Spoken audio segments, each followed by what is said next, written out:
I experienced something with my first kid that I never could have been prepared for. Between family, friends, and forums, you learn a lot about what you need to know as a first-time parent. My daughter, Sophia, was an unexpected but welcoming surprise for my husband and I after being told that, due to medical conditions, it would probably be difficult for me to become pregnant. We had tons of help and support from others, but there are just some things you have to learn on your own, such as how to handle certain conversations with your children, or even how you help them grow up and learn as they go into school. When Sophia started school, she was ecstatic. I know a lot of kids are. I was when I was younger too. She couldn't unbuckle her seat fast enough to get out of the car. She told me a nearly minute-by-minute rundown of how her days went, but I loved it. I loved hearing about her day. The good, the bad, the scary for her. She always told me how she felt about everything too. I was happy when we got to do this. I got scared about that, and so on. But when it came time for her to start learning how to read and write, she seemed to struggle a bit. She said the letters were confusing to her. I assumed it could have been the letters that looked similar, like maybe B, P, and D, or maybe some more abstract ones like O, C, and Q. So I told her I would help her, and we got some flashcards and other activities to help. They seemed to help some. She was learning the difference, or understanding them, but unlike other assignments or things she did where she got animated after figuring it out, she would just be still and explain that she did it. When I asked her about it, she said that they looked funny to her. I mean, how do you explain to a kid that that's just the way the words are and that you can't change them? Because I didn't know how to. But then, I began to find hints that may explain the confusion for her. One day, while cleaning up Sophia's room, I found some papers that she had colored and scribbled on. She liked to take paper from the printer and draw on it, and we were okay with that. I thought that she showed us all of the work that she had done, but I had never seen these before. But it also wasn't just a picture she drew.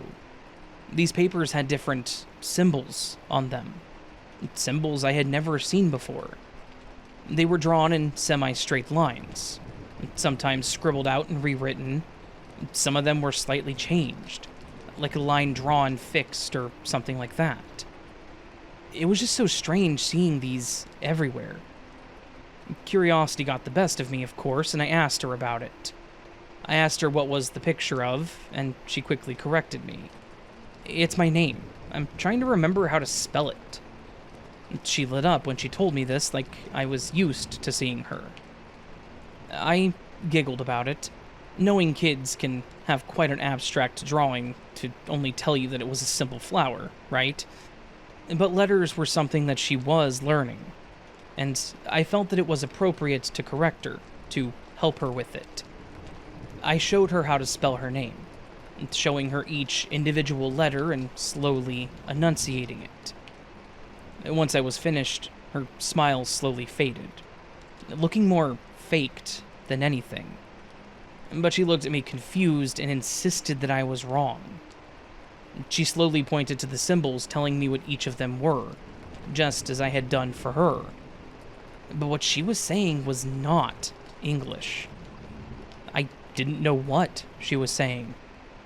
I asked her to explain more, but like an exasperated parent or teacher, she had her hands on her hips and told me that that's just how they were.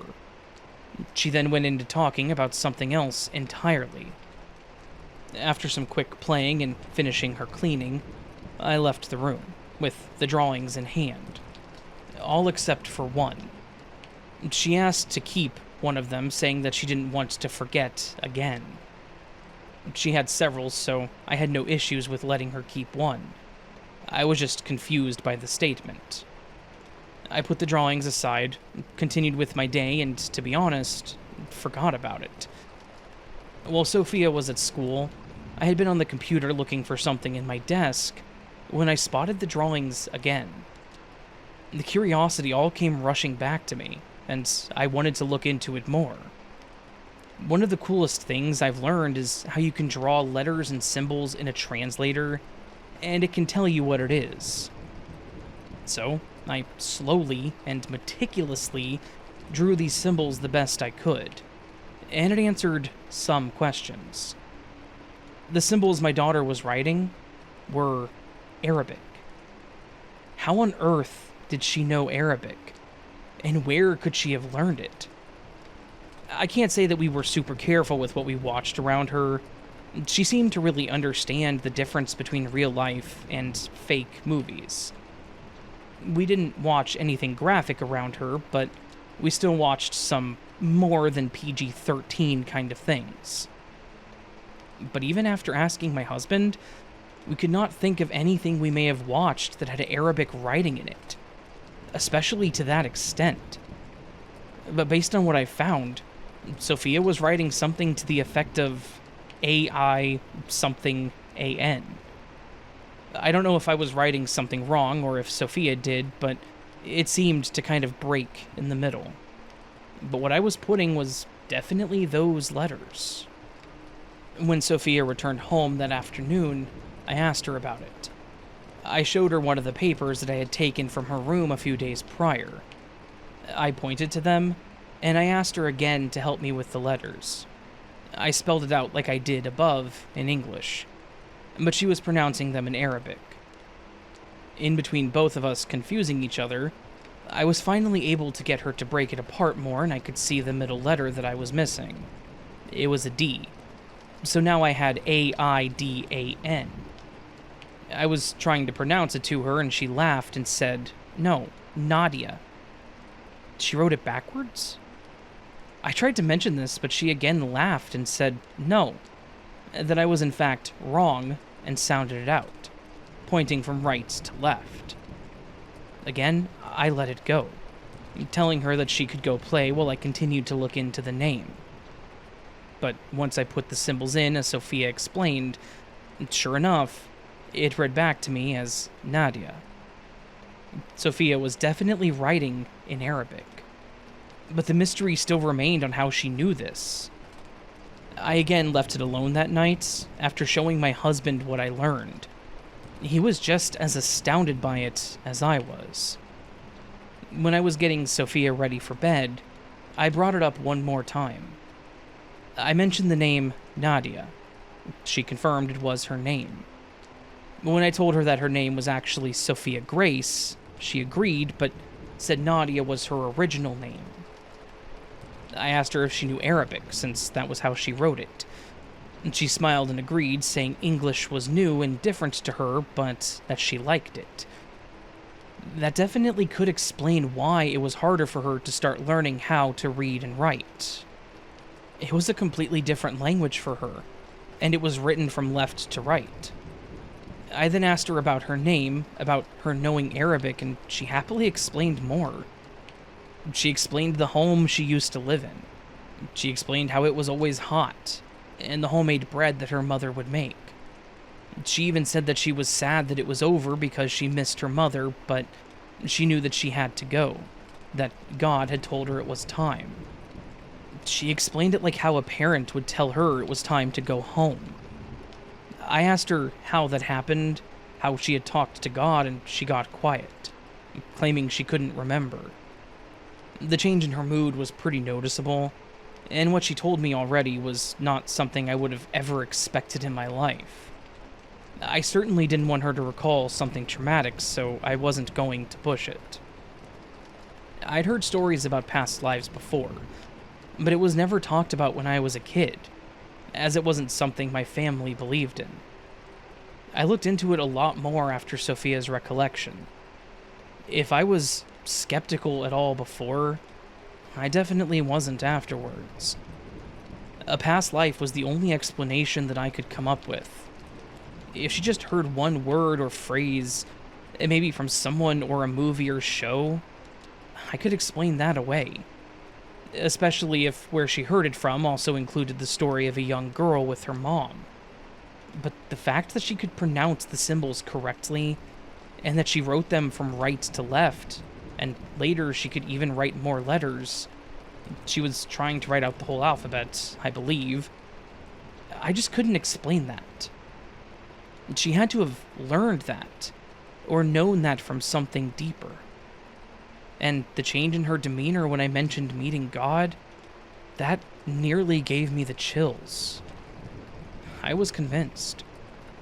I didn't want to press the matter, since on any given day it didn't seem to cause her any distress. She didn't have nightmares, and the most difficult part for her just seemed to be learning how to read and write English. So, there seemed to be no reason for us to do anything about it. Sophia is 14 now, and she doesn't talk about Nadia anymore. And she also doesn't write nor speak Arabic. I thought it would be really cool to learn it with her and maybe look into her life possibly, but I think I'm happy just knowing that we both got to share this experience.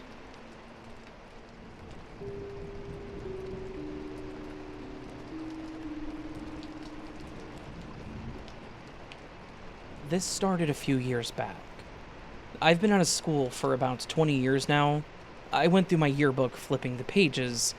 I found this girl who I barely remember at all. She was someone that nobody really knew much of. She had her group of friends, but was a bookworm and on the honor society, and was like over an A+ student. Although half Thai, she has a very Italian name, her father being Italian. Anyway, let me cut to the chase. When I saw her in the yearbook, I had these memories flood back to me. Us dating in high school, us dating on the down low because her parents wanted her to focus on school. I have memories of her parents finding out about us, and letting us date, but soon after having her break up with me because her grades were swaying because she was in love with me, and I was in love with her. I have memories of us going on dates, to the mall, to hang out on Fridays, sneaking her over to my house and watching movies. All these memories that never happened. These memories happened the first time, as I said, a few years ago. I chalked it up as a wild imagination, but this wasn't a fantasy. I looked her up on Facebook and other social medias, and she's got a Facebook, but it hasn't been active since 2020. This always stuck with me until recent.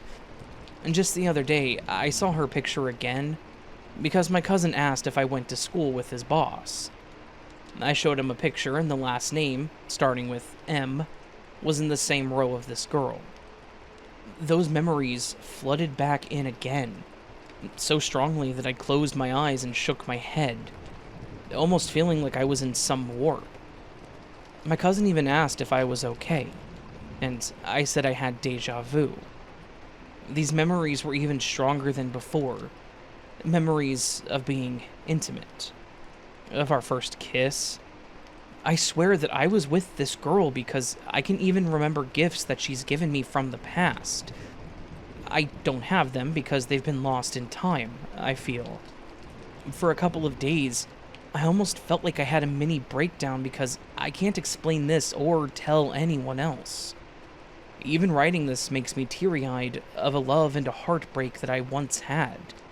That I feel really happened, but didn't in this timeline. I'm happily married, and have never said anything to my wife because I think she would think I'm crazy. I've never been diagnosed with any mental disorders before. I'm not looking to get trolled, but I have no explanation for any of this. It keeps eating away at me, and I don't know what to do. The OP then added an update. Personally, I do believe in parallel dimensions. I've always been sensitive to the spirit world because I had a near-death experience when I was 3, and almost died due to an infection in my ear.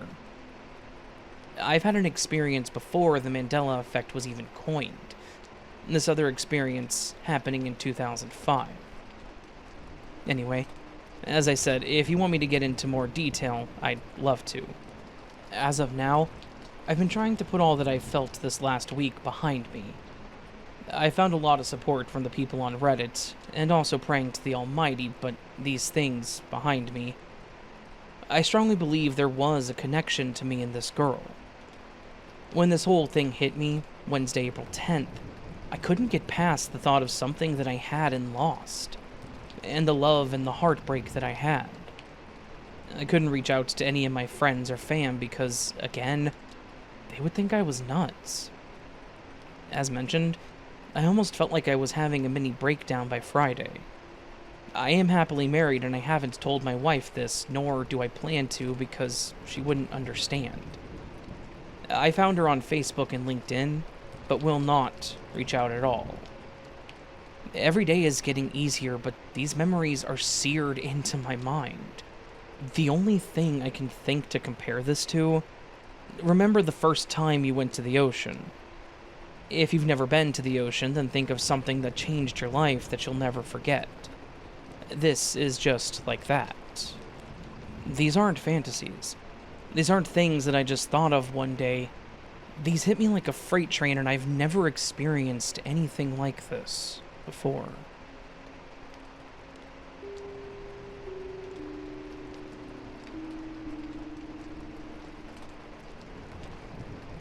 My grandma died in April of 2022. It was really rough for me and actually caused me to relapse for a week after being almost 6 years sober. She was my best friend ever. My true soulmate. We had a connection that was more than just grandmother-granddaughter love. She was the Timothy Mouse to my Dumbo, always guiding me and believing in me.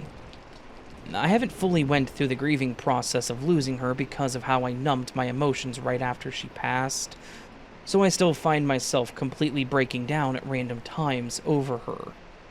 A few weeks ago, I was missing her bad. For some quick context, my grandma was in the early stages of dementia months prior to her passing, but she passed because she had gotten gout in her knee, and the hospital didn't seem to notice that it had caused an infection until she went septic from it and it entered her brain. They did surgery and removed all the infection, but the damage was done mentally. She then got pneumonia and passed. All of it was super unexpected and traumatic, and I didn't get to visit her before she passed because my family wouldn't help watch my kids for me. I didn't get to go to her funeral because my family didn't want my kids to be there. I'm working on forgiving them, but my heart still breaks when I think about these facts. It wasn't fair. Anyway, a few weeks ago, I was missing her like crazy, crying every day and talking to her non-stop. And then I had a dream. One where she was still alive, but slowly deteriorating due to the dementia. And my grandpa was becoming horribly affected by this. He was crying the whole time in my dream because she finally got to the point where she couldn't recognize him at all. It was awful. I woke up right after she had been admitted to the hospital, and the docs told my grandpa and I that she wasn't going to last very much longer in my dream. And I remember thinking, in my waking state, oh my god, I just had a premonition of Grandma dying. I need to call my dad. And then, slowly, it came back to me that she was already gone. I believe this must have been her showing me how much worse it would have been if she hadn't passed when she did. Or am I just telling myself that to make myself feel better? I don't know. Any advice in this situation would be heard with an open mind. I'm sorry if this makes little sense. This is the first time I've brought up what happened, and it made me emotional while writing it.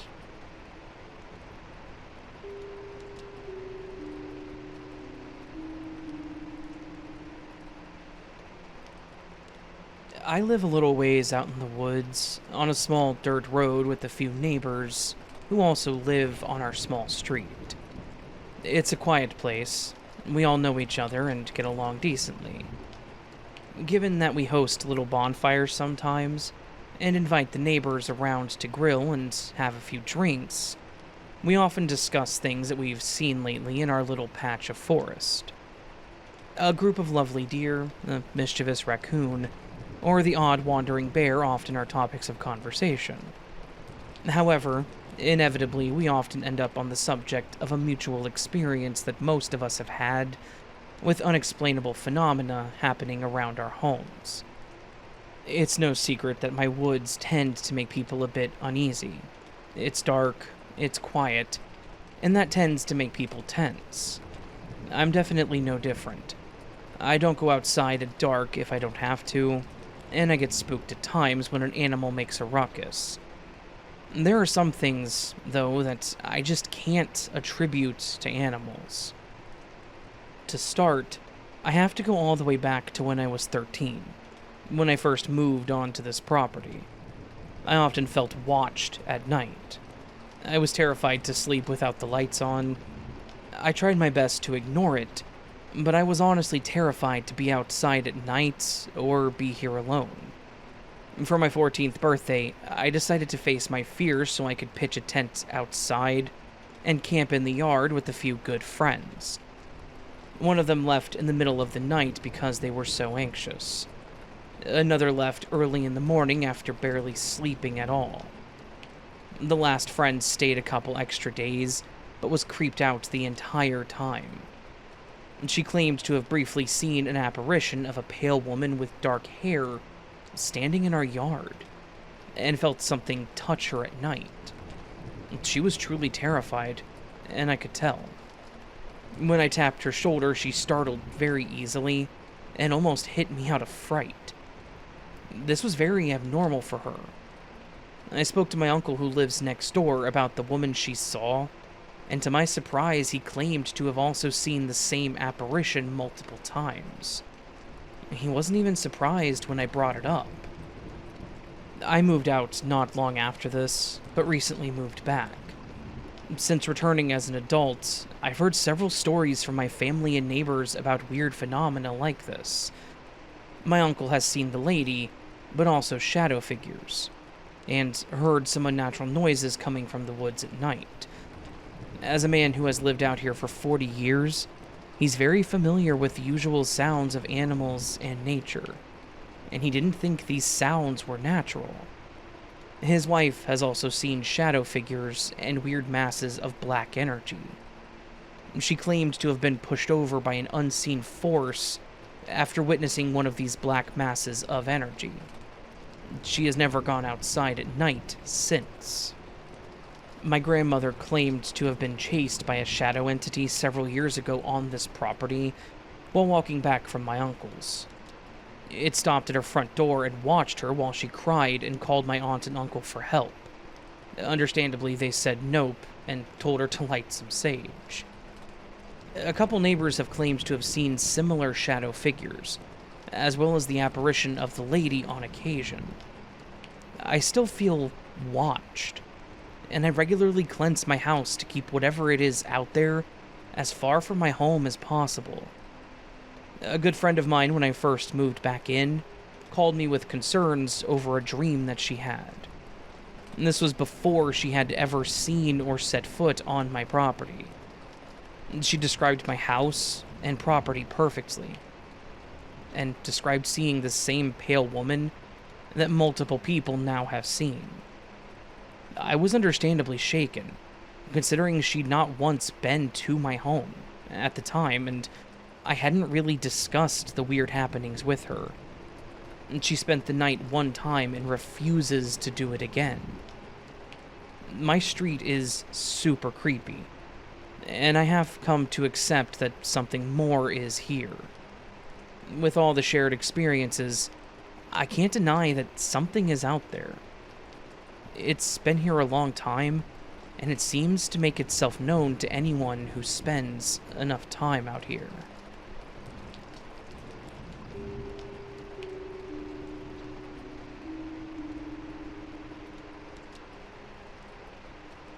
I had the weirdest dream that I have ever had in my life last night. It wasn't weird because of the content, but mainly my experience. It seemed that I was seeing, or feeling, multiple levels of my own psyche at the same time. I'm not much into paranormal stuff, but I do love the mystery of our consciousness and attachment to reality. I wanted to leave this here because I thought it was very interesting. I would love to hear some opinions about it. I had a dream while half awake and asleep. My psyche felt like it was split into 3 pieces. I'll call them the dreamer, my deep REM self, the observer, a weird intermediate version of self that spoke in my voice but seemed to have its own agenda, and was apparently studying the dreamer, and self, which is just my conscious, normal self. Dreamer was experiencing my daughter looking at a sunflower while talking, and eventually switched to viewing a 360 view of my bedroom as I began to wake more. My eyes were still closed, I was still dreaming. It was really confusing, and I was seeing from the perspective of self and dreamer at the same time, while also witnessing and listening to observer. It was sort of like watching a scientist analyzing a video of an experiment, but also you are the experiment.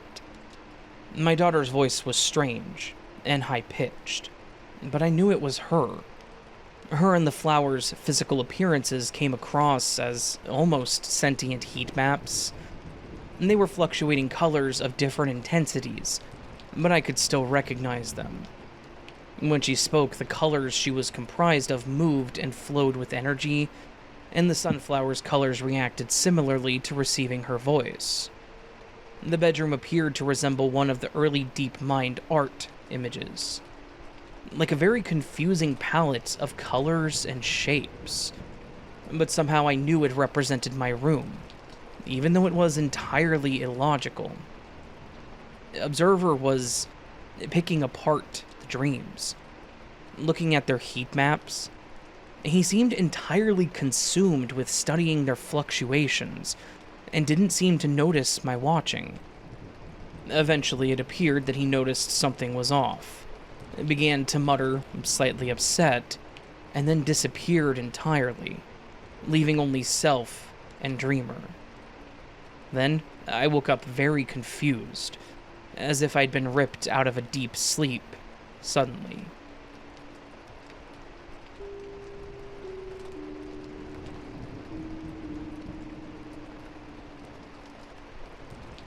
This just happened today, and it really shook me up. I'm casually shopping at the grocery store, and it's daylight.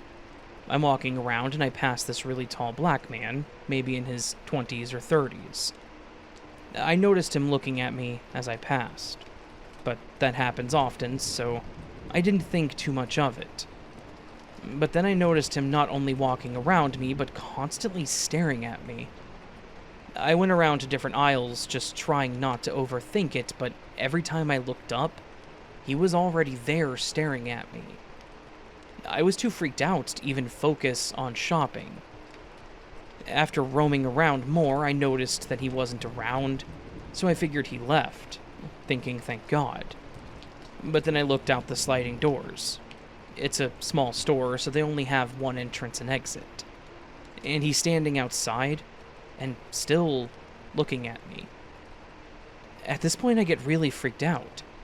I decide to roam around again, hoping he'll leave, but then he comes back inside, still staring me down. I start thinking if I should ask other customers to help me, but I didn't know what to do. The guy was really tall, and he looked scary. He goes back outside and is waiting by the doors. I decide to buy my stuff and leave. As I'm at the checkout that's right near the doors, I tell the cashier, "Hey, that guy outside has been following me around and staring at me, and it's creeping me out." With my voice all shaky because I was so scared. The cashier guy didn't respond to me at all, just looked at the guy outside. This just made me feel more powerless and helpless. I freaking hate being a woman in instances like these. I paid, and I got my bag and walked out really fast. The guy then starts following me to my car. I freak out, but I immediately lock my doors, start my car, and got the hell out of there. When I was backing up, he was right next to my trunk. Thankfully, he didn't try to block me in. I started crying and shaking after. I felt so powerless as a woman, and I didn't know what to do. Does anybody have any tips on what to do in instances like these? Looking back, I wish I asked for a manager to walk me out. I just felt so dismissed by the cashier, and I felt like nobody would help me.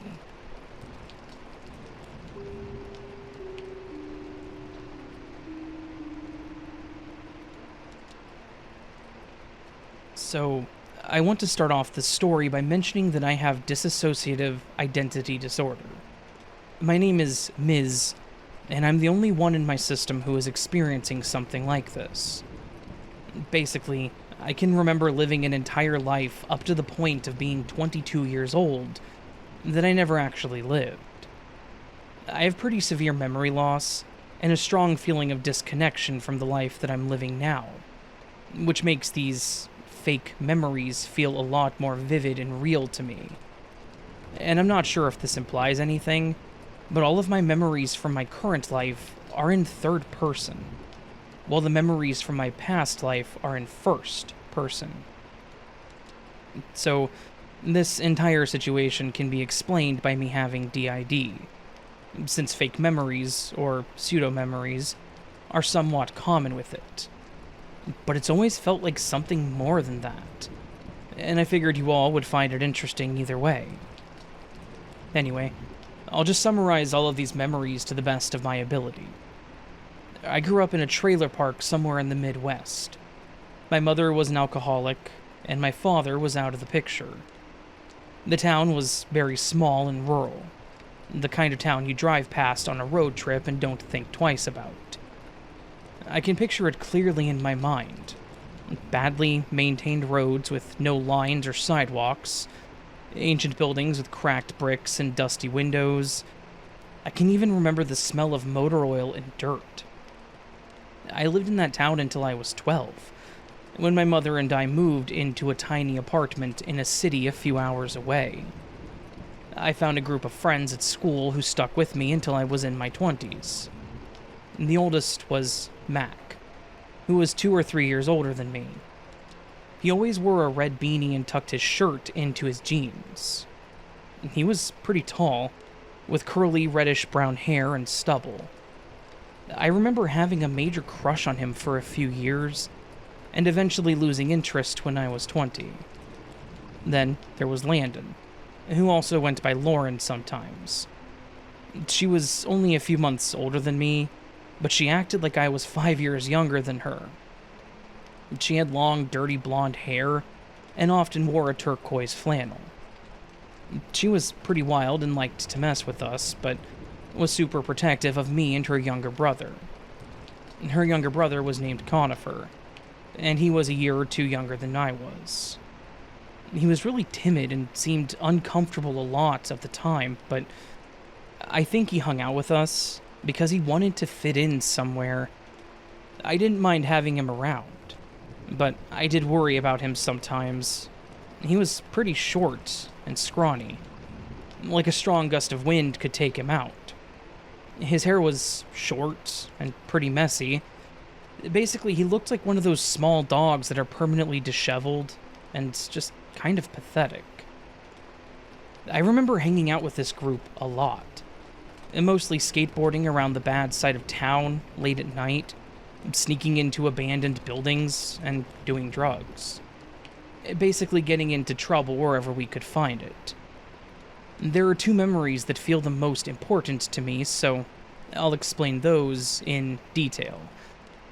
The first started out pretty typically, with us drunk out of our minds and skating around town in the middle of the night. I was around 16. At one point, a cop car started following us, and being stupid teenagers, we kept going and trying to lose them. The wheel of my skateboard caught a rock, and I wiped out. I was arrested, but my friends just kept on skating and left me behind. I remember the feeling of being handcuffed and the pain in my chest when I was slammed against the cold metal of the police car. I ended up only spending a night in jail, and was released with a warning. Obviously, I was pissed that my friends didn't have my back, but I knew they didn't really have a choice. I forgave them pretty quickly. Another time, we were hanging out at our usual spot, the roof of an abandoned apartment complex downtown. I was probably around 19 or so. We were all pretty high, and we decided to play spin the bottle. At one point, it landed between me and Mac. I still had a pretty big crush on him at this point. And I know it sounds corny, but man, that was probably the best moment of my life. He pretended to be disgusted, wiping off his face in an exaggerated manner, and yelling about how gross it was. I tried to play it off in a similar manner, but I'm not sure how well I did. These memories stop very abruptly, and I can't remember anything past the point where I turned 22. Currently, I am 22, though I am in a body that is not. I feel like I was taken from my real life and thrown into this one, and the memories stop when I was transported. I miss the people in my memories as if they were real, and writing this felt like recounting actual events to me. I have this overwhelming feeling that I'm stuck in the wrong universe, and that I was put here by mistake. I've entertained the idea that this is kind of like a second chance for me, since I messed up a lot in my past life, and I do have more opportunities here. But honestly, I'm not really sure what to think. I could interpret it any way that I wanted, and it wouldn't make much of a difference. I've read up on similar experiences, like the Reddit lamp guy, if you know, you know. And I do find a lot of comfort in knowing that I'm not the only one who's been through something like this. If anyone listening has a similar story, I encourage you to share it. Thanks for taking the time to read this out, Raven. I hope your day has been a good one. And thank you for allowing me to read it.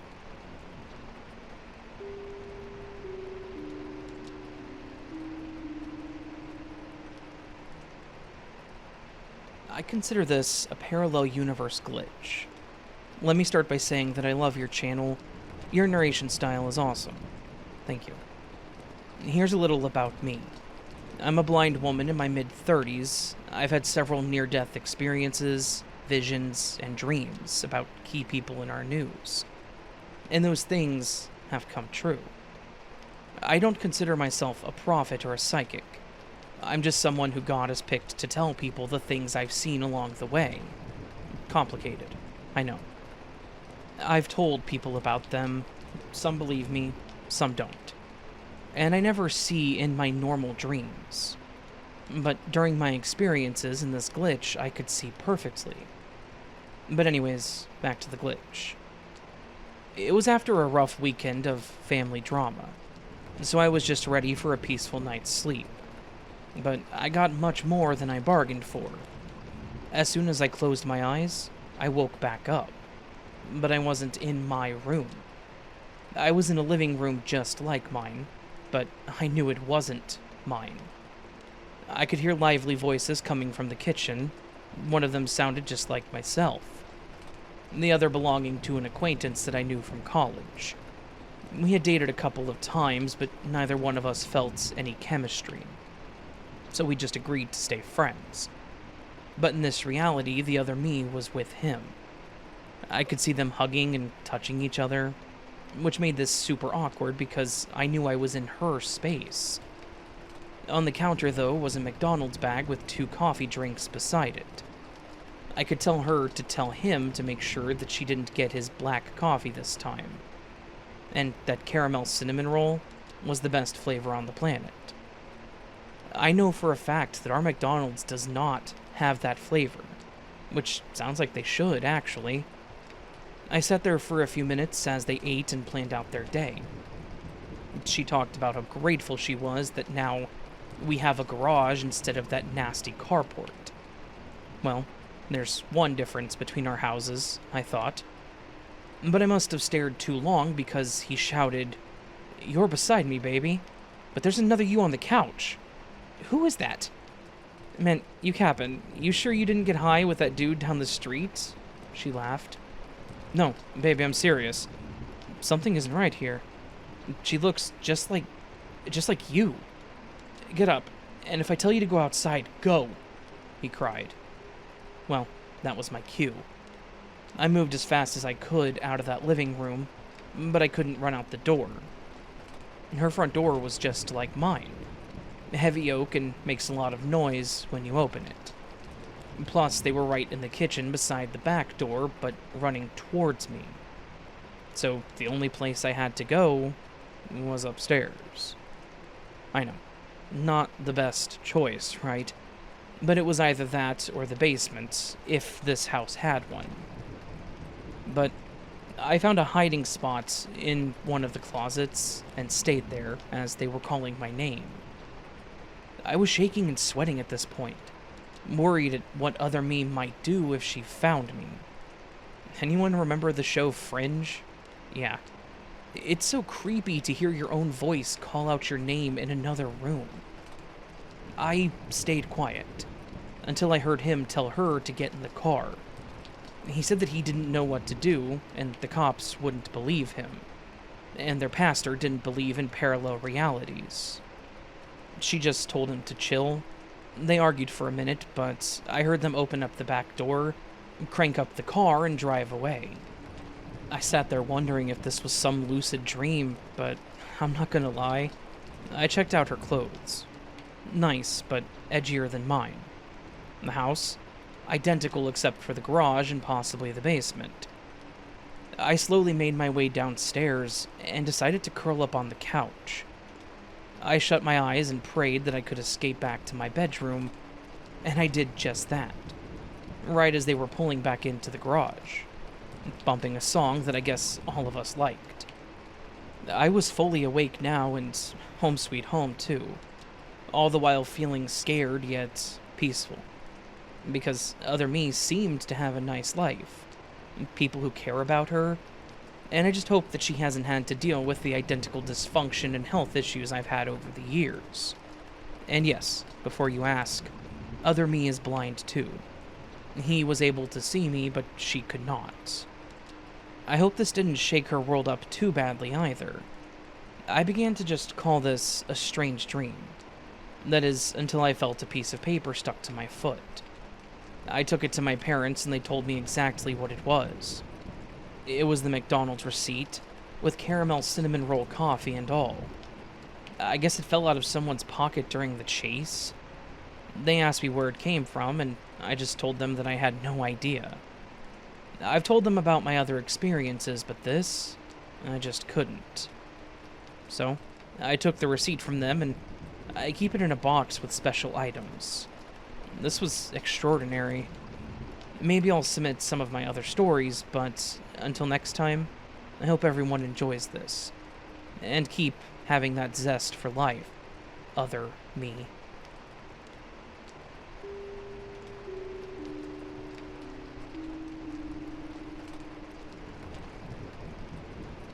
Hello everyone. Word of introduction first. My name is Mark. I'm in my early 20s, and I've always been fascinated by paranormal stuff, but I've never been a believer. It was like atheists studying Bible type of situation. But I actually happened to personally experience some weird stuff, and my room was, quote-unquote, haunted on 2 occasions. The first time was when I was 11 and my sister was 9. So, when my family was slowly moving to a new house and renovating it, instead of white walls, no furniture, me and my sister on many occasions followed to explore our new neighborhood. Once, when we got back from our exploring trips, we just sat in our empty room and threw the ball to each other singing some random nursery rhymes. We were going at it for something over half an hour, when suddenly the ball stopped midway to my sister and got back to my hand. I was freaking out. She was as well, and we refused to visit for a while. A small clarification. It was this, heavier dog chewing ball, and all the windows were closed, so no wind. And since the room was empty, no bouncing from something either. As an adult, I actually spoke about it to my mom, suspecting it may have been a false memory or something, but she actually confirmed that me and my sister once really lost our nuts over something like that, and even refused to sleep in our rooms for over a week, and that had made her so tired. The next haunting, if you can call it that, happened 4 years later. This time I was not present, but it happened in the same room, and I need to explain a bit of our room situation. I shared my room with my younger brother, 10 years old at the time of the haunting, and my sister had her room next door. So I and my brother went to my cousin's place to have a sleepover. Since our room was bigger and we had a bigger TV and DVD player, my sister decided that she wanted to sleep in there. So she goes in there, watches a few movies, and goes to sleep. In the middle of the night, my fitness stationary bike starts running. Literally like someone was just using it. It was electric, but all electronics were long overcooked and damaged. Besides, those were just trackers and were incapable of moving the bike. So my sister started screaming, and she went to our parents' room. When we got back, she said she was scared witless, and I actually needed to move to her room for a while since she refused to sleep alone at all. The story was also confirmed by our mother. Also, I remember sleeping in her room on my noble exile. We had no pets at that time in the house, either.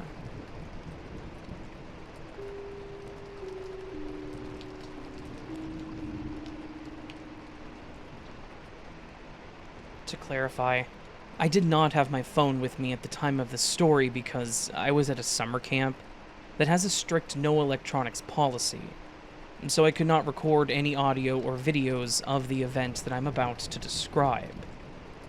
I was deep in the back country of the Rocky Mountain National Park, while backpacking with a group from the camp. It was a long hike to our first campsite, so everyone was exhausted. I had quite a few friends get on the program with me, so we spaced out in a few tents around the campgrounds. After we ate dinner, we all agreed to take it easy that night and go to sleep. A few hours after everyone had gone to bed, I awoke to heavy footsteps approaching my tent.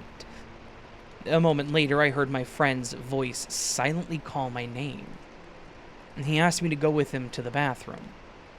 It was protocol for a camper to bring a buddy to the bathroom at night, in case something happened, but the buddy was supposed to be from your tent. I told him to get someone from his own tent to take him, as I was tired and extremely cold. He continued to insist that I went with him, but I again said no. He sounded extremely frustrated, but eventually gave in and left my tent. As I listened to him walk away, the only footsteps I heard were heading into the woods around our campsite. No tent zipper, no whispering about someone else accompanying him to the bathroom. Just heavy footsteps slowly walking into the woods. I had an uneasy feeling after that, but I slowly went back to sleep. In the morning, I asked him if he got someone else to go to the bathroom with him, but he said he never woke up that night. Throughout the hike to the next campsite, I asked his tent mates if they heard him leaving or entering their tent, but they said they never woke up. I asked my friend again if he remembers waking up that night before, but he said he's positive that he didn't. After that, my first assumption was that he was sleepwalking, so I asked him if he had a history of doing so, but he said no.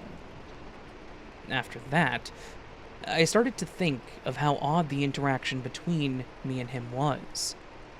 His words were a bit slurred, and he kept insisting that I go into the woods with him. To this day, I still wonder about the event, and the only explanation I have thought of that I have not scrapped is that what I was talking to that night was not my friend, but a skinwalker. Update. To all the skeptical people asking why I jumped to Skinwalker, there are two reasons. One, The voice I heard was 100% my friend's. And 2, after the encounter, I was up for almost 2 hours, if I remember my watch correctly. In my eyes, not hearing any sound from the other tents for that long makes me believe it was not my friend messing with me. Who would stay out in the freezing cold, dark, snowy forest for that long just for a joke? Also, for the people saying that I'm lying and that they've heard the no phone excuse before, just look up Chile, Colorado camps. It will show you the no electronics rule on the website.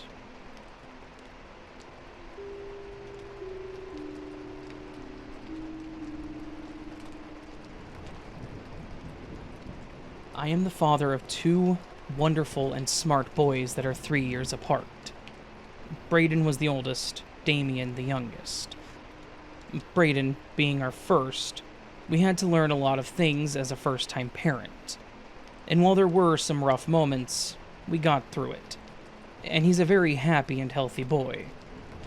We wanted another kid close to Braden's age, so we tried for a second without any complications. Braden was also born healthy, and my wife had no other complications. Life seemed to be as normal as one would expect for a small family, and I was thankful for what we had. So, one summer, we were trying to make plans for a family vacation, but we wanted to do something different, and maybe something that would save us some money. So we decided to go camping. My parents had some old tents, one that would be big enough for the 4 of us. The boys were 6 and 9 at the time. We could get together some food that would go well in a cooler, cook over a fire, and even go fishing. Braden had been fishing with me before, but Damien hadn't, so I thought it would be a fun experience for us all. One day, we were all having dinner and my wife mentioned something about the campgrounds we'd been looking at some point. Damien stopped eating. We didn't notice until he was nearly whimpering and holding back tears. We stopped and my wife asked what was wrong, thinking maybe he bit his tongue or something. We were eating spaghetti, which is one of his favorites, so we knew that it wasn't the meal. He then started crying, and saying that he doesn't like camping and didn't want to go. We were confused because he had never gone camping. Neither of our boys had, so how could he not like it? How could he even know what camping was? We did our best to calm him down and tried to explain what we meant. We just said we were going to be spending the night in the woods, in a tent. I even took him to the garage and showed him the tent. I did my best to hold it up so he could see it and see where we would be sleeping. It made him smile and he seemed to like the idea, so it calmed him down. We thought maybe it was just a new thing and maybe he wasn't good with change, or with things he wasn't familiar with. We were maybe just a few days away from going on our trip now, and with all of us in the living room, I mentioned something about camping again. And once again, Damien had a breakdown. He grabbed onto my wife's leg and pleaded with her not to take him. "No, I don't want to go back to the camps. I'm sorry. I don't like the camps. I don't want to go." Just non-stop pleading with fear in his eyes. I had never seen this from him before. My wife hugged him and tried to calm him down again, and we reminded him of what we were talking about the week or 2 prior. Once we got him calmed down, I wanted to know where this was coming from. Why was he so terrified? I asked Damien why he was so afraid of camping, as he had never gone before. I asked if someone told him something, but I wasn't expecting his response. He explained that he had gotten hurt in the camps before, and he didn't want to get hurt again. We were still just as puzzled. He had never been camping, so how could he have gotten hurt? So I asked him again about it, to explain when he went camping, and what he told me, it gave me the chills. I was a different kid. I couldn't wear my favorite blue dress. The mean man called them lager, and pushed me in with my old mommy. I was hungry and I cried a lot. I got really sick and I died. I don't want to die again. I don't want to go to the lager. I was stunned. What on earth was my young son talking about? Dying? Lager? I didn't understand any of it at first. I comforted him again and we explained that camping was nothing like what he was describing. I told him it was a vacation outside. I explained that we would have plenty of food. He would be safe and that we would all be together. He would never be alone. It seemed to comfort him again, and from then on, we just avoided using the term camping. We just referred to it as vacationing or going into the woods, or even tenting. Anything but that word. I just assumed that maybe he saw something somewhere on TV and that he would soon forget about it. Maybe even after we went camping. But then my wife brought up a crazy revelation. She had looked up the word Damien was using. Lager. Lager. I just thought it was a beer, which was still weird that my young son would use the word because neither of us drank beer. But she said that it had a different meaning. Lager was a shortened version of the word camp in German. Those kind of camps. My son was talking about something he should know nothing about. So why was he talking about dying in one? I finally started to figure it out, with my wife nearly spelling it out for me. It seemed our son was having memories or flashbacks. Memories of being in a German camp and dying in it. I haven't mentioned this yet, but Damien held his arm in a particular way whenever he was nervous. He would hold his inner arm with his right hand, like he was covering it with his palm. He had a birthmark there, so we just thought he was trying to cover it up. Maybe he was self-conscious about it. But it appeared to have a bigger meaning to him. So we sat Damien down the night before our trip, just 3 of us, and we talked to him about it. I asked him to tell me about everything he remembered. And to my surprise, he remembered a lot. He mentioned how he was there for a while. He mentioned being sick again. How many people were there, and how his mom sang to him on his last day alive. He even touched his left arm in the same place, and mentioned that his number used to be there. It was truly unbelievable. You know, you learn about that stuff in school over time, but to hear things from my little boy, things that he shouldn't know anything about, was incredible and heartbreaking. All we could do was explain to him that what he remembers about camps was nothing like actually camping. We told him about all the fun things we would do out there and that it would be together, the 4 of us. Really just sitting him down and talking him through it seemed to help him understand and trust us more that it was about fun, not what he was remembering. When we actually did go camping, Damien loved it. He loved the tent. He even loved the idea of the sleeping bags. He loved the campfire and making s'mores, even though the fire did make him nervous at first. And he loved fishing. He seemed to really have a great time and thanked us when we were leaving, with tears in his eyes. From then on, we were careful with our wording, but also didn't bring up his memories unless he wanted to talk about them. At one point, he said that he couldn't remember his name, but that he thought it started with an L. Over time, he's talked about it less and less, and nowadays he rarely mentions it. I feel like going camping did give him the opportunity to move on. And maybe one day, he will no longer be tormented by those awful memories at all.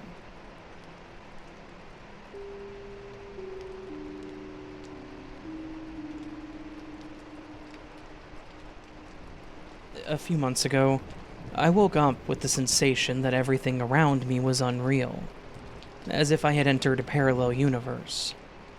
While everything appeared the same, interactions with familiar people felt as though they were from a different reality.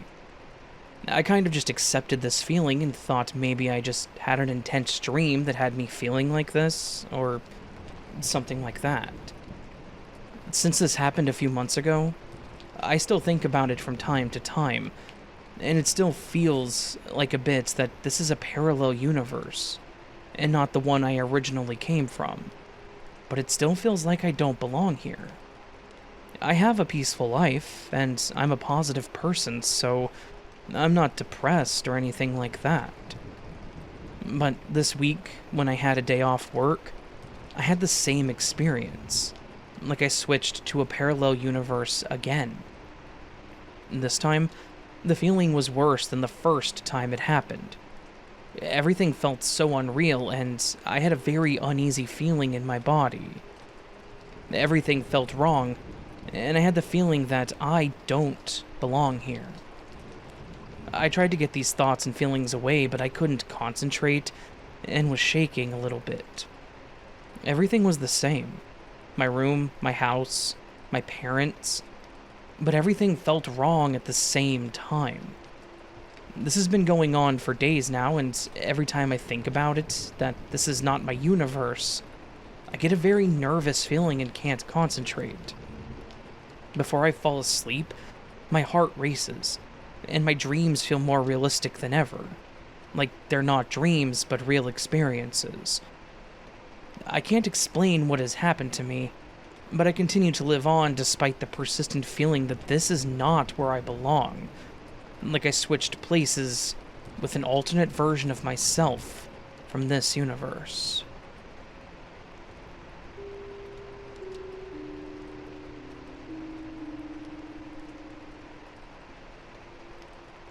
Everyone has their ghost, and this one's mine.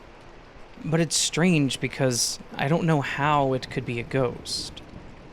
Anyway, read and you'll see. I was 17 at the time, living at my grandparents' house for the summer in Lewes, Delaware. Their house is a 55-plus neighborhood, all new houses. Therefore, there's no real way it could be haunted. I had the second floor to myself, which was a bedroom, living room area, and bathroom. The house had great plumbing and heating and electronics, so there's no way the house would shake. And the way my grandparents were, there was no way laundry machines would be going off at this time of night. Anyway, I was sleeping in bed one night, and out of a dead sleep, I woke up, leaned forward, and stared at a painting on the wall. I don't know why, but I just stared at this painting. A few seconds later, the painting just fell straight to the ground. The lamp, alarm clock, and small dresser next to my bed then flew about 3 feet forward and banged loudly on the ground. I immediately hopped out of bed screaming like a girl and turned on the light. I turned around to look at the situation, and yes, the picture was still on the floor, and the other stuff was still on the floor. I stood there in shock, waiting for it to not be real, but it was. After calming down, I assessed the situation. The back of the picture, where it hangs on the nail in the wall, was made out of cardboard, and it looks like it ripped down though, like the picture was too heavy. And below the picture was the power outlet, which has the clock and lamp plugged into it. And the cords must have been wrapped around the dresser or nightstand, which resulted in everything flying, but why did I wake up to stare at the painting?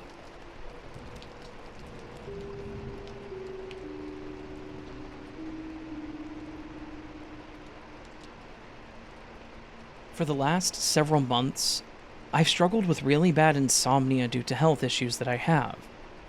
Many nights, I'm up all night and then finally doze off for about an hour in the early morning after my fiancé's first alarm goes off for work, around 5 a.m. He sets several, so I usually fall asleep after the first one and wake up for the day with the last alarm around 6 or 6:30. I'm not sure why I doze off around that time most days, but I always have dreams during that period that feel like they last for a very long time. Like weeks. Even though I'm never asleep for more than an hour max during them. Now here's the strange part. For the last several weeks, I have noticed that in those dreams, I am always in the same place/reality. They take place in a world that looks similar to ours, but it's a location that I've never been to. Often, people that I know in real life will appear in these dreams, but it's like we're all living an alternate life.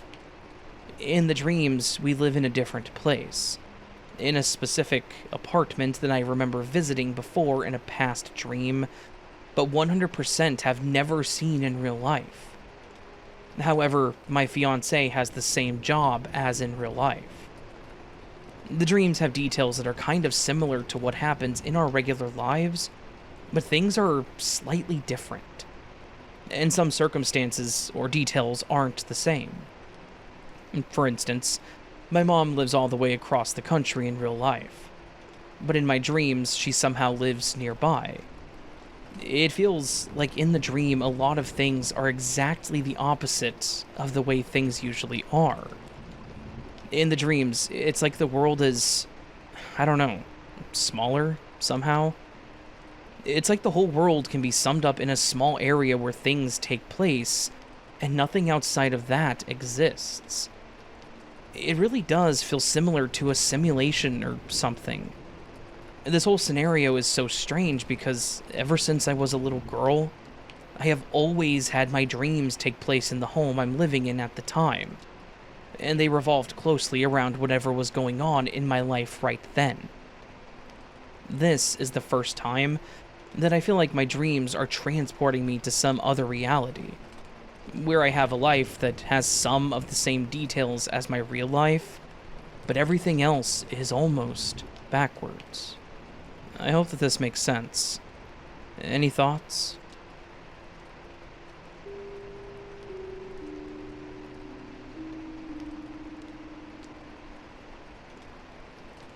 Well, this night, I had a memory coming up of a parallel lifetime of this one. I was living in a house with my mother, same from this version, and her abusive boyfriend, also the same. But the house, I've never seen before. Well, I had a very small bedroom in it, and a good friend of mine, also in this version, called me. I got outside of the house and was walking outside while talking to him. In the meantime, I heard my mom's boyfriend call me angrily from the house. The next scene, I was back in my bedroom, and my mom was there to say that I had to stay in my bedroom, otherwise I would be killed. And this was because abusive boyfriend was out of his mind. The next scene, I was holding a plastic wash tub in front of me, and the abusive a-hole was kicking it, and it was broken in seconds. I screamed at him that I wasn't afraid of him and that I knew that here was where I was going to die. Like, if I was two persons at once. Me comforting myself in this scene that it was okay. He was kicking and stabbing me, and it felt like I fell through a window in some moment. The last scene was me lying down. I couldn't move, but it felt like I was crying. I heard my mom talking in a very unbothered way to her boyfriend. Well, now she's handicapped. It was all traumatic, and I was still trying to guide myself through this. That a-hole was then gone, and I could only look straight, and I could see he was holding a rifle. That was when I knew it was soon over. After this, I woke up, and I was crying over how messed up this was. I haven't slept since, and it's morning now anyways. And yes, this life, my mom and her boyfriend have been the same. Abusive, and my mom taking his side over mine. My mother died in 2018. Her abusive boyfriend is still alive. Obviously, there's no contact. But recently, I saw him at the grocery store again, and I can't describe the feeling I felt. When my real father died, my mom got this new boyfriend 2 years later.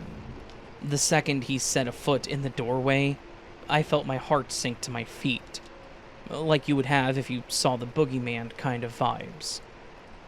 What I do find fascinating is the last good thing I heard in that parallel version was the voice of my friend on the telephone. And I always thought he had a soothing voice, so That's noteworthy, to say the least.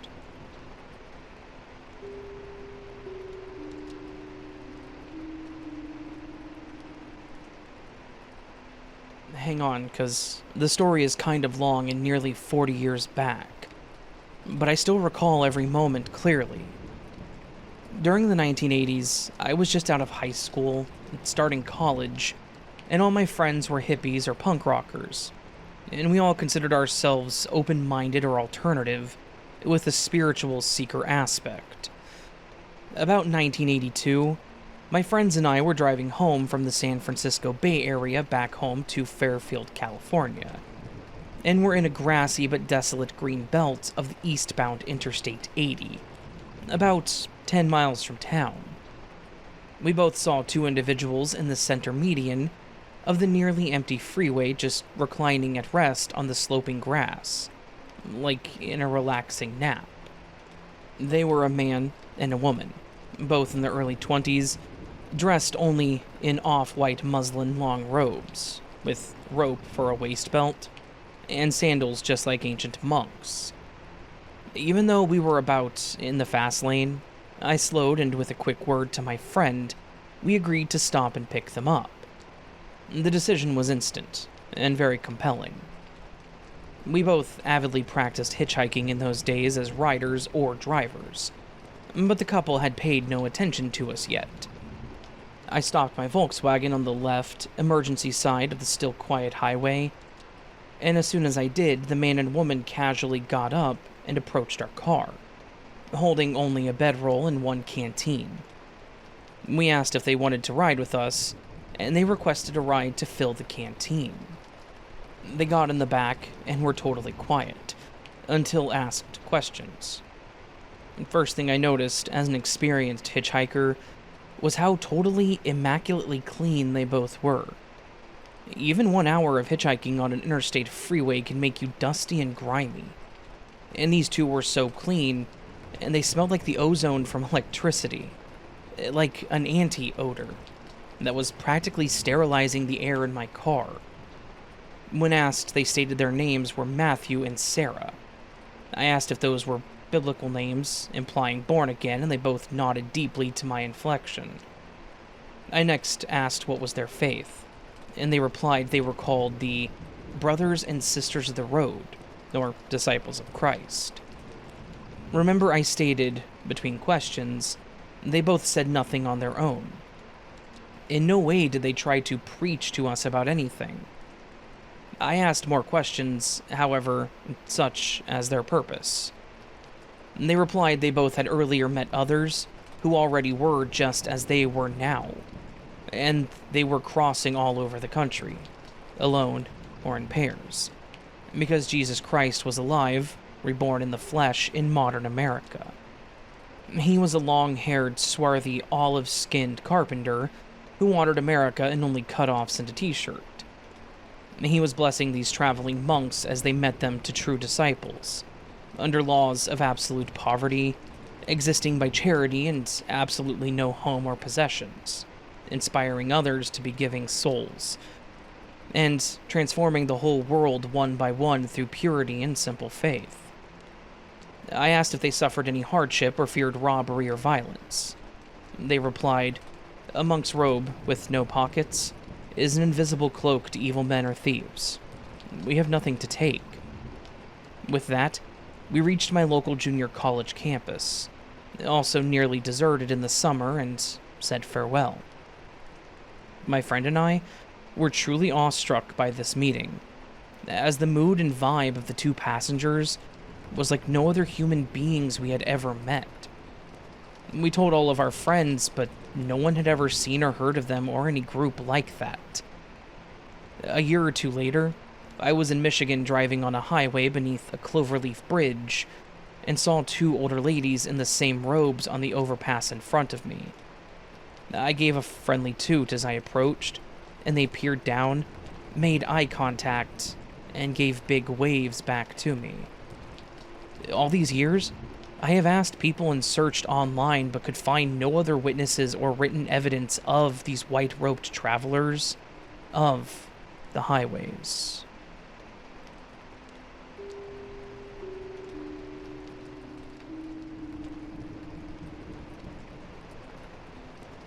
Hello, everyone. I want to talk about some things from my past life that have impacted my current life. My mom and I are spiritual, and she contacted the spirit of my best friend yesterday when I was having a mental breakdown. He's from my past life as a Vietnam soldier. I got to know him since I was a young child, and we were best friends. I can vaguely remember that his name was Damien or something.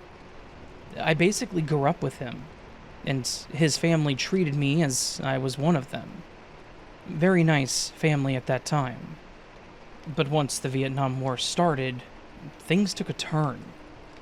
During our deployment, I was very paranoid of being ambushed by the Vietnamese, so I slept with a gun in my hands.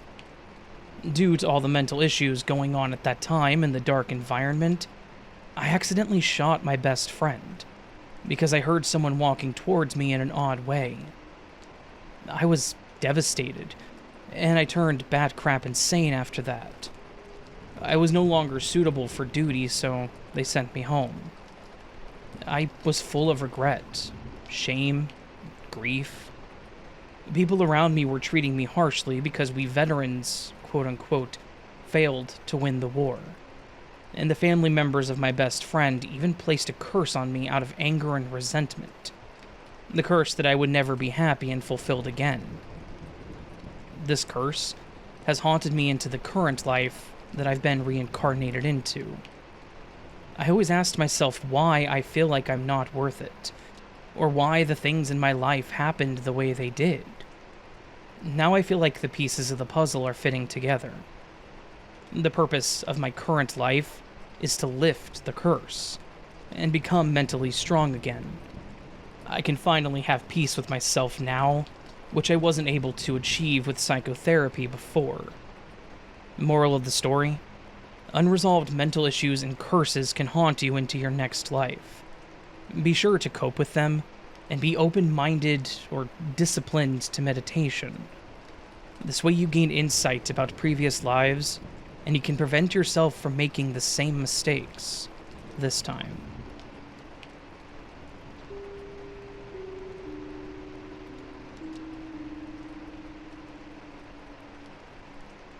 For her birthday, my wife wants to do a fairy photo shoot with a bunch of her girlfriends. As she has been planning this shoot, she's been joking about dressing me up as a giant leprechaun to serve them all tea and whatnot. Cool. For like the past week, our appliances have been struggling. Our HVAC goes down for a thermostat issue, our dishwasher starts smoking, just overall janky stuff. A couple of nights ago, I woke up around 2:30 a.m., lift my head, and standing at the end of our bed with this goofy-ass smile on his face is a 3-foot-tall Alfred E. Newman, see Mad Magazine, looking a-hole. I shake my head to clear my eyes, open them back up, and he is still freaking there. I said nope, put my eye cover back on, and grabbed my cat's paw. He sleeps sometimes between my wife and I. He's the best boy. My heart was racing 1,000,000 miles a minute. Later that night, I was woken up by this moaning sound, and the second time I heard it, my cat flinched too. So I threw the covers back over my head and went back to sleep. Event over. Next morning, I mentioned to my wife that I experienced some mild sleep paralysis while we were sleeping. No big deal. As I was explaining the height and the messy red hair of this dude, I was gonna say he kind of looked like a gnome or something. But before I could finish my description, she asked if it looked like a leprechaun. I was like, that's definitely what it was. Creepy. She said she felt unusual all night. And she usually sleeps with her feet out and her back exposed because she sleeps hot.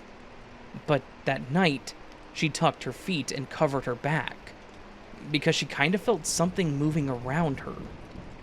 She also felt our cat flinch and move around throughout the night. Anyways, here are some further odd coincidences about that night. 1. Our AC has been down, which is awesome. and that night we left the windows in our house open. 2, it was a freaking full moon. 3, and here's the kicker, one of my son's best friends pestered me to use my debit card to pay for his and my son's Xbox Battle Passes for the next Fortnite season skin, Poseidon, I think, and he promised to pay me back. He paid me back in Sacagawea dollars. He paid me back in literal gold coins. Where did we stash those gold coins? In a little ceramic pot we used to stash casino money. We literally have a tiny pot of gold in our house. So, that's our accidental leprechaun story. I guess they're not malicious or anything, but come on, man. We literally have a tech at our house looking at the AC and he can't figure out what's wrong with it. Just stop messing with our stuff. And yes, I am using those gold coins to buy lotto tickets. It's my money and he's not entitled to it.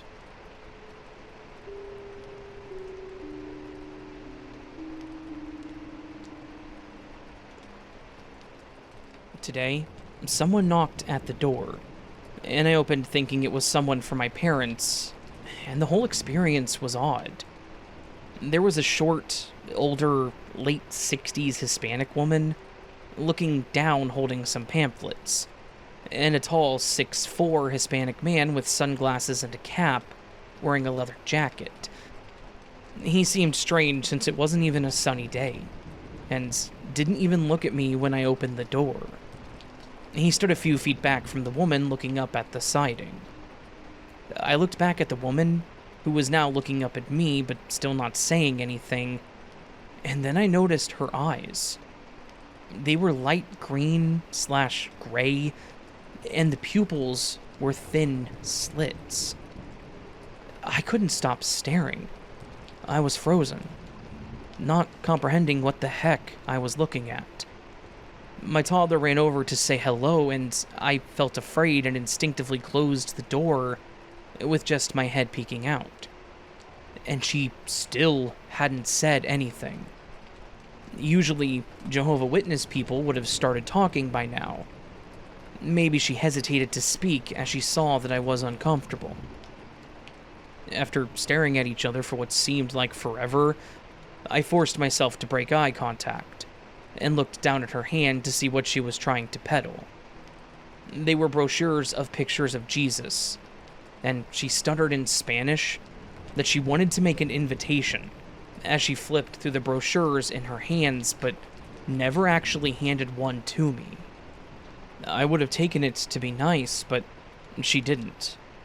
So after a short pause, I politely said no thank you and closed the door. I looked out the window and didn't see them go to any other houses. They just disappeared. I thought it was strange that they would drive to my neighborhood, knock on my door, and then drive away without trying the other houses. For all I know, she was probably just a normal old Jehovah's Witness lady, but I have never in my life seen or heard of anyone with eyes like that and was terrified. Has anyone else seen someone with eyes like this? I googled it and came across coloboma, but it looks nothing like what her eyes were like. They were literal thin slits. Contacts, maybe? But that's weird for a woman in her late 60s to be wearing cat or snake eye contacts. And just for the record, the location of this was in Washington State.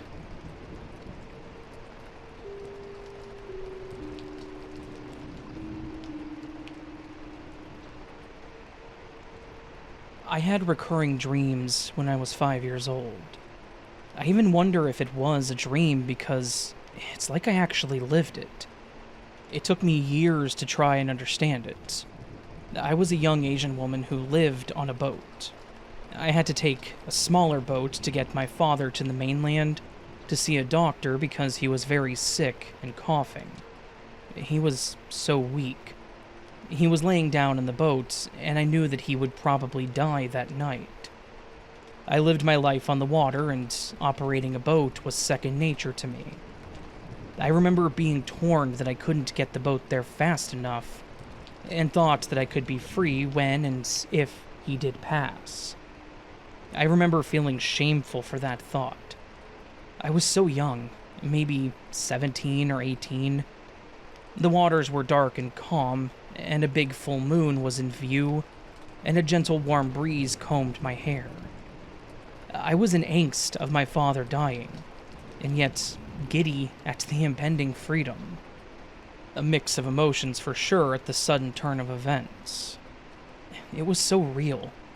I remember the sights and sounds, the emotions, the conflict within myself. How can a 5-year-old child conjure up that repeatedly in a dream? Next, I had dreams of an American soldier who gave me a beautiful scarf, and we were to be married later. I was born in 1957, well after all the world wars.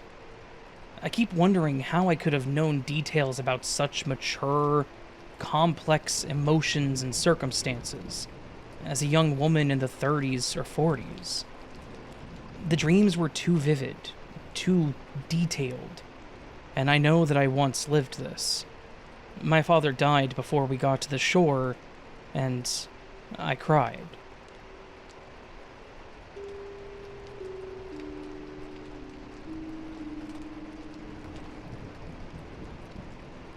To be honest, I don't know what tag fits with this, but I honestly need some form of advice on this. So, I used to have a lot of imaginary friends in my early childhood. This is mainly due to my autism and early signs of slight anxiety to tie with the already struggle of being an autistic kid in the early 2000s. I loved my imaginary friends, and to this day, can easily describe and name all of them from when I was 5 to when I turned 9. I know me being 9 is apparently too old for imaginary friends, but that's just what happened. Some disappeared as I aged, but one in particular remained by me for all my years. I remember that I named them Bambi, since this specific friend looked far different than the rest. Most of my imaginary friends looked like normal kids, with a few being strange creatures, or human-looking people with wings or witch hats that did adventures with me. But Bambi has antlers. A human-looking person with freaking antlers. Now, I rarely saw Bambi despite them always having been beside me since childhood. Whenever I played or talked with Bambi, it was sometimes when the sun was setting or when it's really dark. And most times we talked via my bedroom window, or when we were playing somewhere in the gardens where my bedroom faced growing up. But the few times I have looked and saw Bambi were times when it was a large group playdate, or sometimes I would see them outside my window when it's dark. The weirdest part is that Bambi aged with me. My other imaginary friends were either older than me or weren't shown any form of age. But Bambi aged the same time I did. When I was 6, Bambi was 6. When I was 8, so was Bambi. You get the picture. But alongside Bambi aging, I recall they never seemed to have a gender. Now I can easily pass this now as an adult in my 20s that maybe this was my brain trying to make sense with some early form of gender dysphoria that hasn't been discovered yet, but it's still weird to think back on it. The first time I met Bambi was a day that I honestly can't recall. My childhood wasn't great, so I sadly suffer with some blocked off memories, or fuzzy memories that get clearer with how people explain it. But what I do remember is I somehow ended up in my grandparents' backyard, playing with the ants pretty far from the house.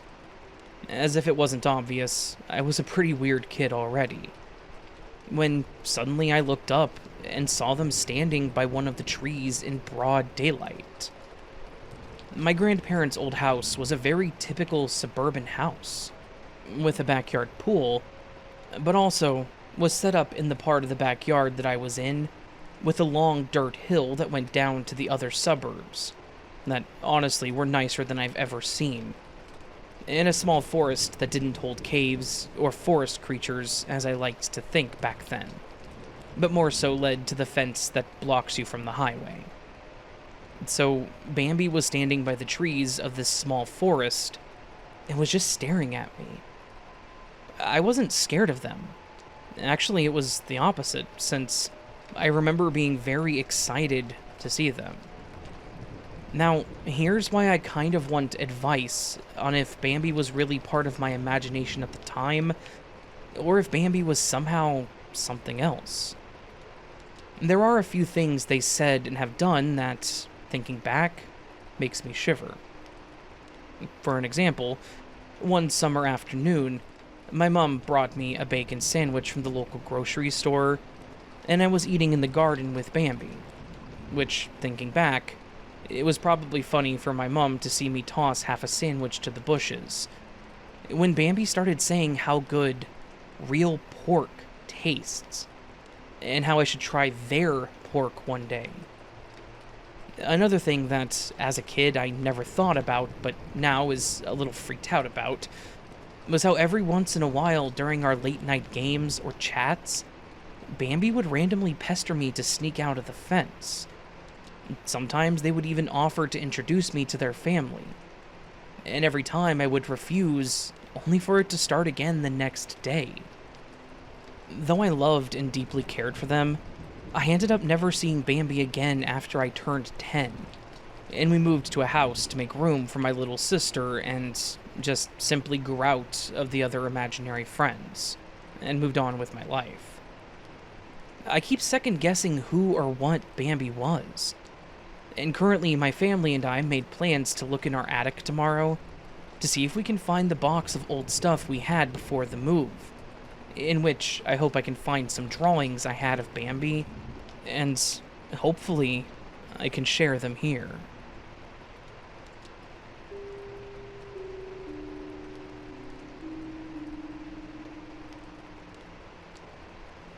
This happened to me when I was in college. I woke around 7:15 a.m. like I usually did, and walked across the room to turn off my alarm. I headed into the bathroom and then back to my room to get dressed. I then sat at my desk to print something out. The time was now 7:25. A friend of mine I usually had breakfast with would call me if I wasn't at the dining hall shortly before they opened the door at 7:30. I figured that she was running late.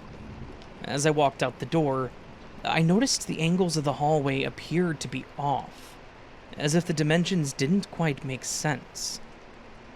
I didn't think much of it as I locked the door and headed out the front door. When I got outside, the colors of everything, in addition to the lighting, seemed off. It's hard to explain, but it had a weird aura, and I got a sense that it wasn't right. As I entered the dining hall, I picked up a copy of USA Today, and I noticed my friend wasn't there, and the door to the dining hall wasn't open. I checked my watch, and it was just after 7:30. This sometimes happened. The door wouldn't be open.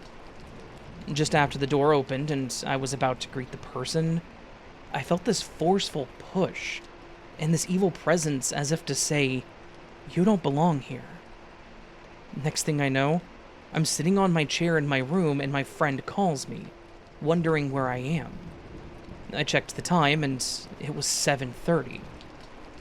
I answered and told her I'd be a few minutes late and to just head in. I also realized I had no papers due that day. To this day, I have never been able to explain what transpired. Did I enter another universe temporarily?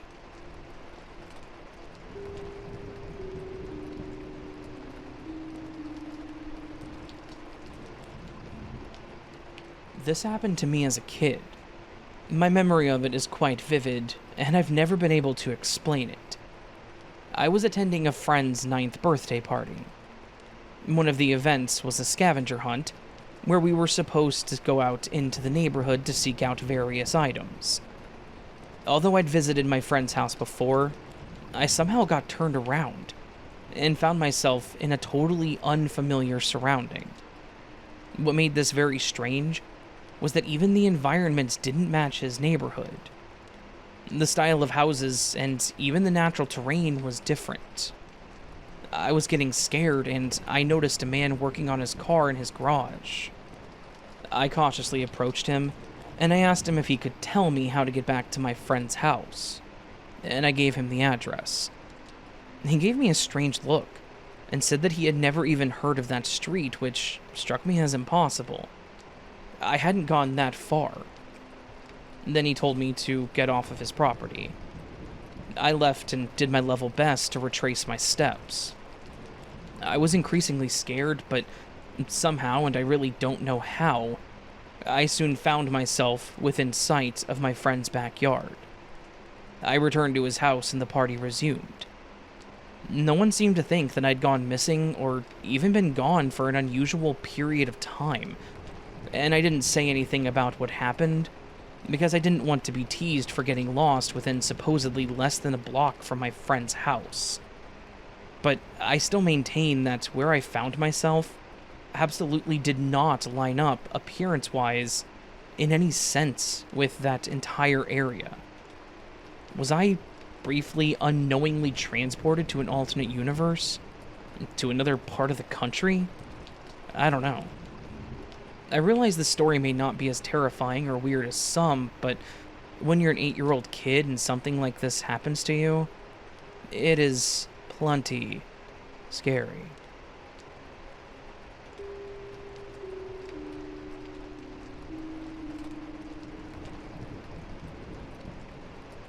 I just stumbled upon this subreddit, and it reminded me of an encounter I had in Death Valley in 2017. I wanted to put it out there to see if anyone else has experienced anything like it. So I was visiting the States from work. I'm from the UK, and had 4 days to burn before my flight home. I was in Denver and decided to hire a motorcycle and ride to LA, where my return flight was from. I had an incredible ride, seeing some amazing things as I sped through Utah and into Nevada, and I reached Vegas with 2 days remaining. I decided that I wanted to ride through Death Valley and up to Yosemite before blasting down California to LA. By the time I got to Death Valley, it was getting dark, and as I progressed through the national park, it became pitch black, with me being pretty much the only person on the road. The only things I could see were the illumination of my bike's headlights lighting up the road ahead, and about 3 meters on either side of the tarmac. I hit a long straight and started looking around. Something felt off. Then I noticed a large shape on the side of the road ahead. That's a big cactus, I thought to myself. I would put it at about 7 feet tall. As I got closer, I could see that it had humanoid features, like a very obvious outline of something with a head, shoulders, legs. I was fixated on it as I rode, and the closer I got, the weirder things felt. Then, as my bike's headlights lit it up, I could see that it was a humanoid figure, and as I rode past, it turned its body to follow me. It was nearly 50 Celsius, and I had been sweating all day. But in that moment, I was overcome with freezing cold and shivers. I still get the shivers when I think about it now. I twisted the throttle and got the hell out of there, repeating inappropriate words to myself in my helmet. It was a very spooky and strange encounter. Has anyone else seen or heard of similar encounters in Death Valley, and able to shed any light on what I saw?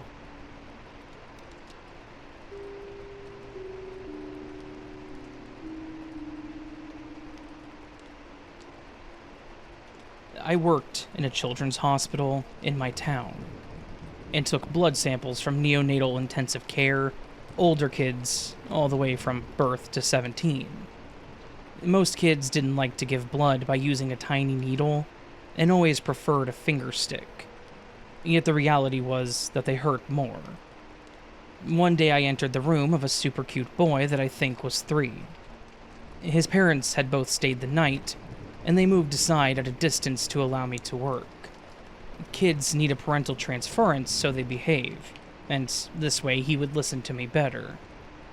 But immediately in my heart, I knew that he was a man, not a boy of 3, and an army man. I can't explain any of this. I said hello and told him why I was there, and he stuck out his arm like a little man. I said, "You are a man, not a little boy, huh?" His parents exchanged glances, and I said, "Like an army man." And he said, "I was an army man." I saw them look at one another again and then back at our exchange. I quickly used a butterfly needle, which is the smallest I could without humiliating the blood. That's ruining it by breaking up the cells in too small of a needle. I thanked him and asked him what army he was in. "Well, the American Army, of course," he said proudly. His dad spoke now after they'd witnessed our strange interaction with one another. "He's been telling us all about being in the army since he began talking," he confided. "So many patient interactions have made me understand that people do reincarnate. Like my own memory.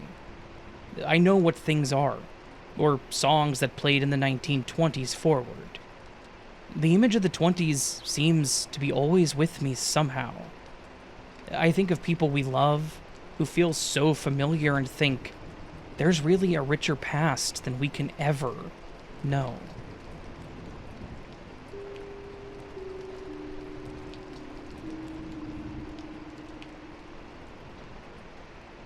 So, this took place probably closer to 15 years ago. I'm somebody who struggles with depression, anxiety, as well as insomnia. So that very well could be the reason why any of this took place. I was in desperate need of sleep. I had been up for about 4 days, maybe a little bit more. The only reason I know the story is because my mom asked me what I remembered the following day. When I said that I wasn't sure, she said that I had walked outside the front door of my house and stood on the stoop. Apparently I had fallen asleep. What I remember was having a very deep and also casual conversation with myself, wearing exactly what I was wearing. The other version of me was in black and white, like an old TV show. At the moment, I was convinced that I was wide awake. I remember it as if it just happened. We talked about the things I was struggling with, such as self-image, acceptance, advice, and friendships. Just 2 buddies talking. But the weirdest part was I was almost watching it, as if someone else was watching the 2 of us talk. There was a color version of me as well as a black and white version. The color one looking like everyday real life, and the black and white one looking like something out of an old TV show. What do you think this was? I would be curious as to what anybody has to say.